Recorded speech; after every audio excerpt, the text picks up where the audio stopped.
In this video, I'm going to show you how to make this violin heart box, or at least how I make it. That's what it looks like. This is bird's eye. You can see little dots here and there. So the first thing you got to do is select the wood. Here is flamed maple. The whole board has flaming across it. The flames are kind of wide, so that's like one option. This one has tighter flames, but it only really goes down this one side. This other side here, kind of useless. I'd end up cutting that off and not really using it. And then this is a chunk of spruce, but when you get the cross section, you can see that this whole side is much wider grain, but then right in through here you get a pretty tight grain chunk. So for this heart, I'm gonna try to cut out a block right here to get this nice tight grain, and this will actually do 2 hearts if I cut across. And then I actually made a few out of this tight grain one already, so I'm gonna, for the back, I'm gonna go with this. I'll cut a block out of one of the more interesting sections of this wavy grain, and even if it looks wavy on the top, you know, you'll get down there and the wave will be slightly different, so you just do your best to choose what it looks like from the surface. So here we have it on the miter saw. I've got this level set for the 115 millimeter square that I need for the heart. And so when you do that, you can line up here on the laser dot. I got this whole thing locked down. So then you just basically rip it.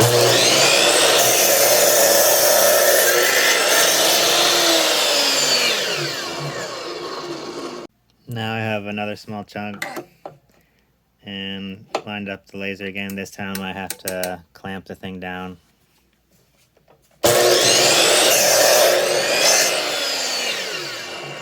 I just set up this jig here, and it's just 2 pieces of wood clamped on each side. I've got the line a little bit over what I need to make one block out of this side, and then I'll flip it and do the other one. This isn't quite thick enough for 3, so I'm just going to overcut on just one to make 2 out of it, and not try to get it so close that I screw it up. So that's why I'm doing like more than I need. And the saw is not big enough to get all the way through the block, which actually kind of helps because it means I don't have to adjust my jig in between, like so.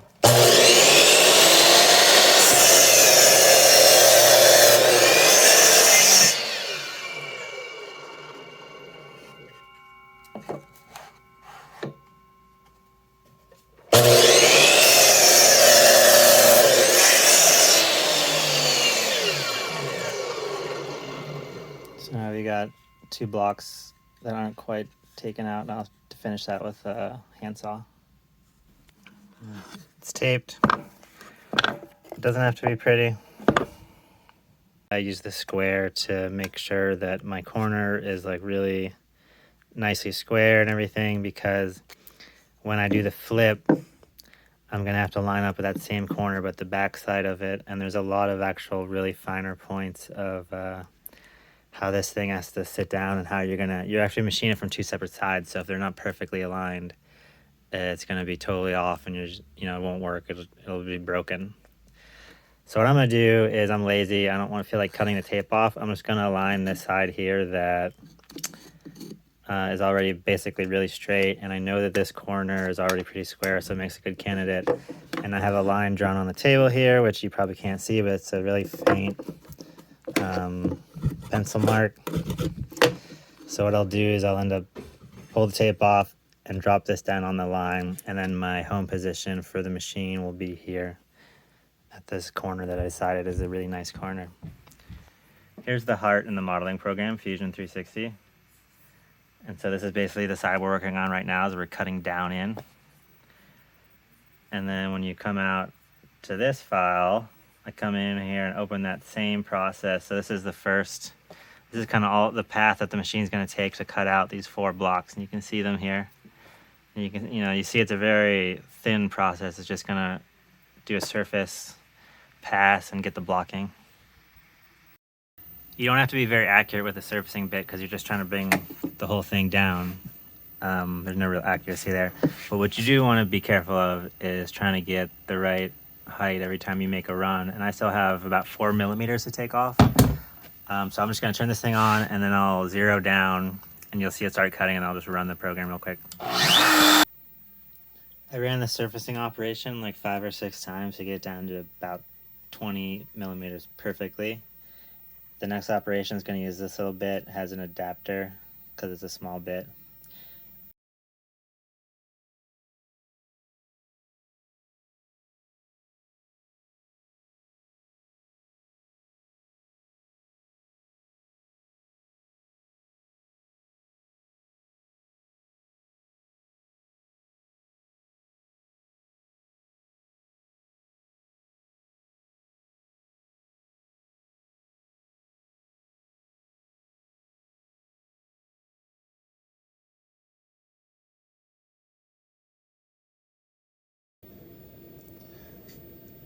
This is the bit for the next operation. It's a 6 millimeter ball end. That's going to create a smooth, scooped interior for the heart.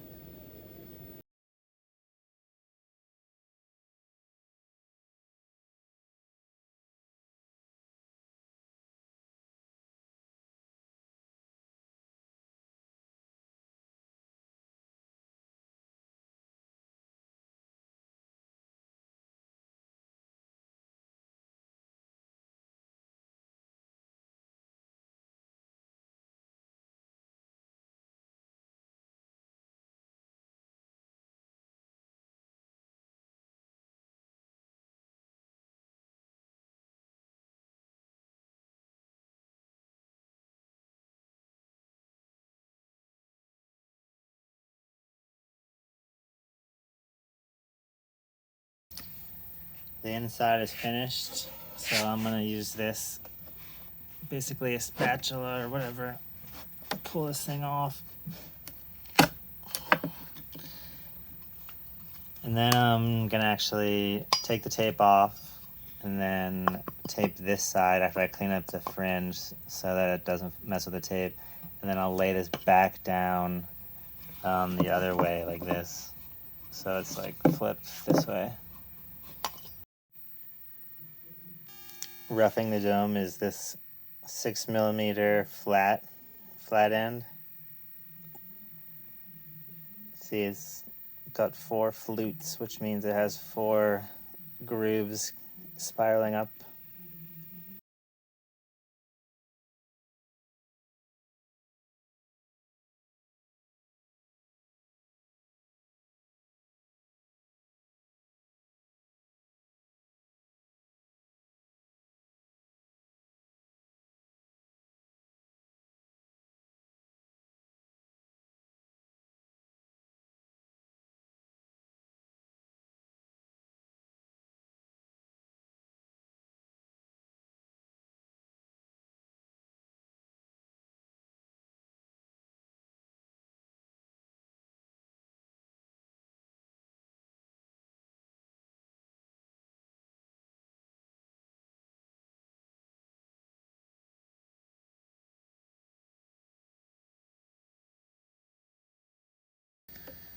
The next bit we need is this little 3 millimeter ball end.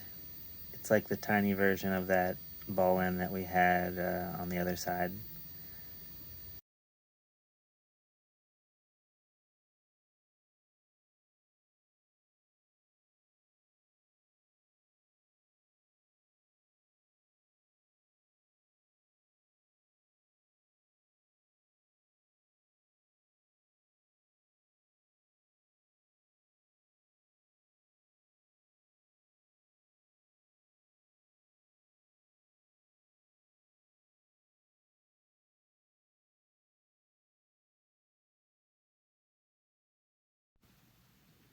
The time lapse that I just took of finishing this top here got cut short because my phone died, but here's where we're at. And the next step is this little guy here. It's just a 1 millimeter bit, and I'm going to use that to cut out the purfling slot, and then I'm going to go to a larger bit to cut out the entire thing itself. If this was the front, then I would do an additional process where I'm cutting out F-holes.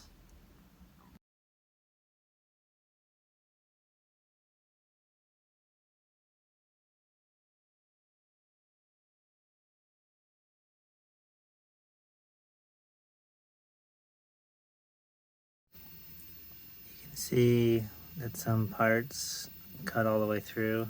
I already worked the side a little bit with a knife, but then this side didn't really go all the way through, and I could have run it twice. But usually you have to finish it with a knife anyway, so the next step is to just carefully use a knife to cut it out of the form. So I taped down the spruce top here, and while it machines, I'm gonna work on finishing up the back that we just did. And basically we've done about 2.5 hours of machining so far, and some manual labor, and then I'm looking to do another 2 something hours of machining to get this next piece done.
This is what it looks like off the machine. One side broke off because it cut too deep.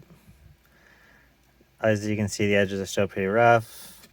There's no little F cut there in the F hole. So the next step is you take this carving knife, break it free, clean out some of the bigger rough pieces, including cleaning up this channel. You got to worry about all the stuff here around the edges on the inside too. Getting this all nice and clean. I use the X-Acto knife to cut the little notches in the F-holes. And then you either want to use a file or a Dremel. There's no harm, no shame rather, in using a Dremel. And I'm going to work the whole outer edge on the inside here to make it nice and rounded off like a normal violin. Here's a back that's been cleaned up. Looks pretty good. So then what I did is I cut a couple of strips of purfling to about the approximate length. I then fit them in the channel, trim them to be more accurate, and then I let them sit in the channel without any glue, and that kind of gave them this, this form here. So now I know that they fit perfectly in the channel, and I'm going to actually lay the glue down and then put them in the channel permanently. I use this stuff because it gives you a lot of working time, but you can use any type of hide glue.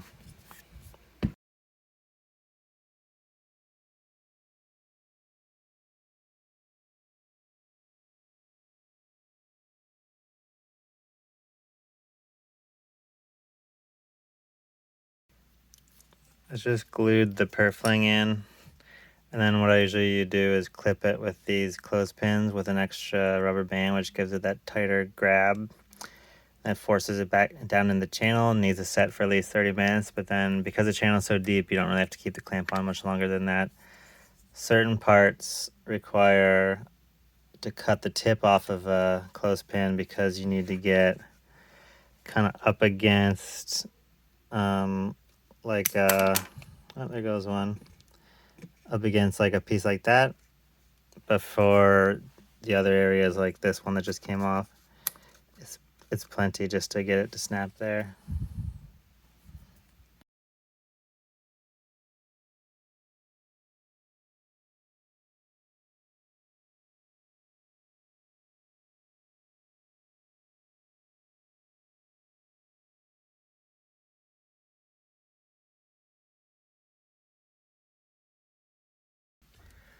This is a bending iron, and you basically put wood in between this strap and the iron to get it into shape. I've created a jig, which is effectively the shape that I want wood to be in, get into. This is the wood I'm about to bend. My process involves wetting the wood from the inside so that it doesn't burn while you're bending it. And then having done this many times, I have a pretty good sense of what I'm looking for. But you basically get it on the iron, and you can see the angle that my left hand is coming off the iron at determines how much of a bend comes off the wood. So you eventually keep changing the angle until you get the wood to come off at a really steep curve here that's going to fit the heart.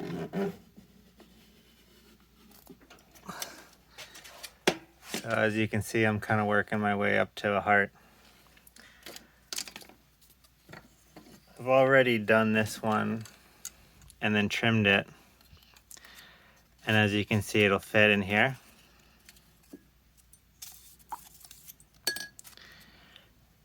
So one of the final steps is then to put this thing back on the iron while it's in the jig. Just get the perfect shape.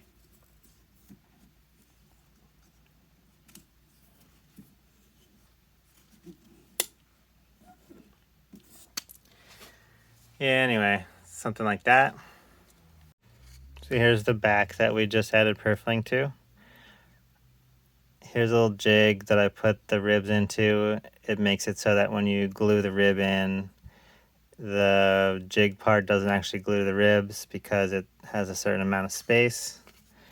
And so then the next piece is you kind of want to dry fit,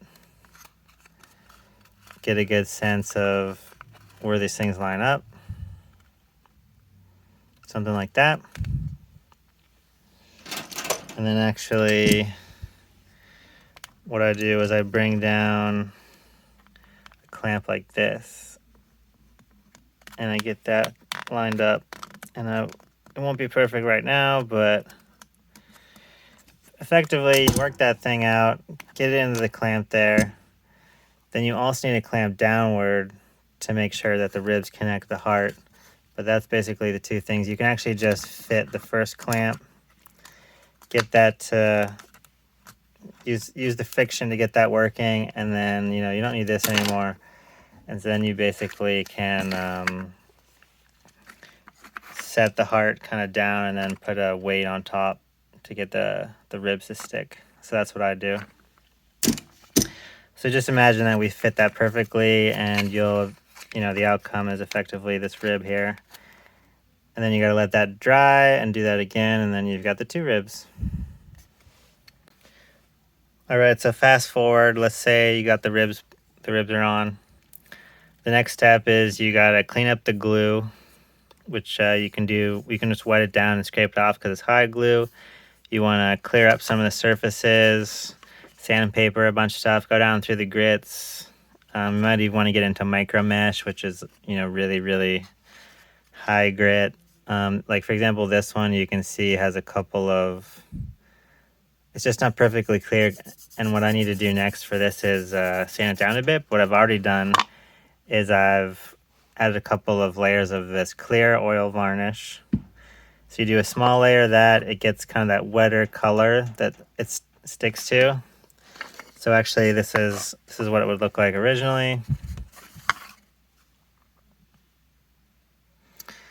And the difference here is literally just varnish. A few coats of varnish, it acts as kind of like a mirror. It fills in the holes. It allows the light to directly go right down in, and it looks smoother because it fills in all the little gaps that wood would normally have.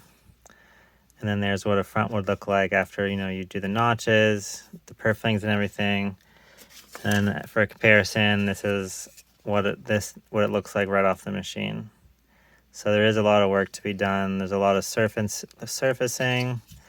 And then actually another important thing is once you've varnished everything, and do remember to varnish the inside here, which is visible. Once you varnish everything, then you actually have to fit these little pieces here. They don't, it's not perfect because the rib might sit at a slight angle. Like see right here how there's hardly any overlap. That's a defect obviously, but maybe sometime when you hit the clamp, the rib was a little too long in this part right here, and you have to account for that when you actually cut out the tabs here. So this one fits once you get the thing stuck together.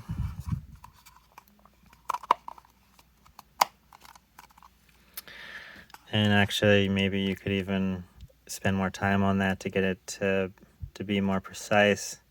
That's the general idea. So this is the finished product, and maybe it needs a little bit, maybe one more coat or two of varnish.